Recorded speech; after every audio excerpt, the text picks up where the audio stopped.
Hey folks, Brother Keegan here with just a little revelation. I was praying and was telling God all these things I need. And an old phrase came to my mind is don't give God a prescription for what you need. Just give him a description for what you need. And as I began to ponder all these things that I'm asking God to do, I realized that I am telling God what I want him to do. And who am I to tell the Almighty God what to do?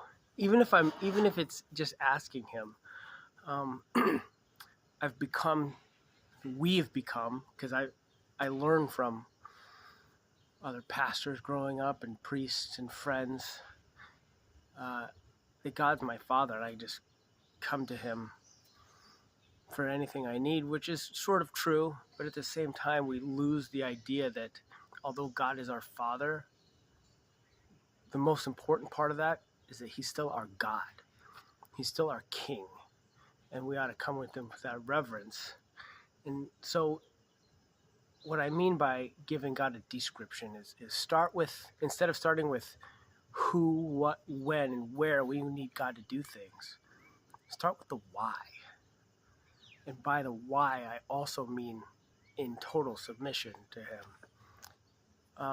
For an example, instead of saying, what I was saying was, God, give me a better perspective of this situation so that I'm not, in case I'm judging somebody incorrectly and therefore I have anger in my heart. I told God, hey, here's what I need. And here's what I think my observation of the situation is. Instead of all that, start with the why. God, I need you because I'm a fallen creature, because I'm broken inside. I need you, God, because I judge incorrectly, because I don't know things that you know, and I only see things from my fleshly perspective. This is why I need you. And that's echoed in what we call the Lord's Prayer, even though Jesus didn't actually pray the Lord's Prayer. His prayer was in the Garden of Gethsemane. That's more accurately the Lord's Prayer.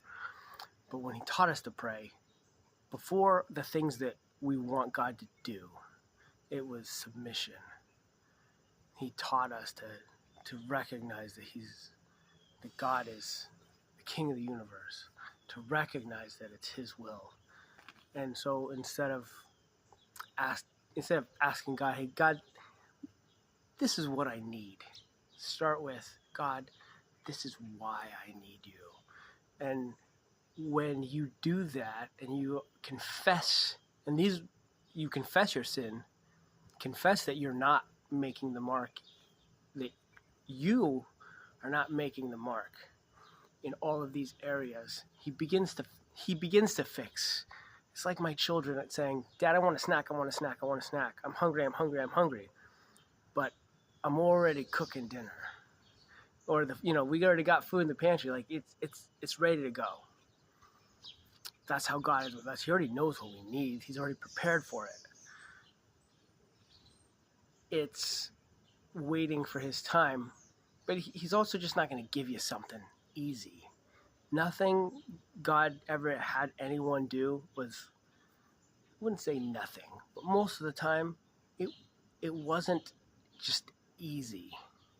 Okay, it wasn't an easy thing either physically or an easy thing to just trust.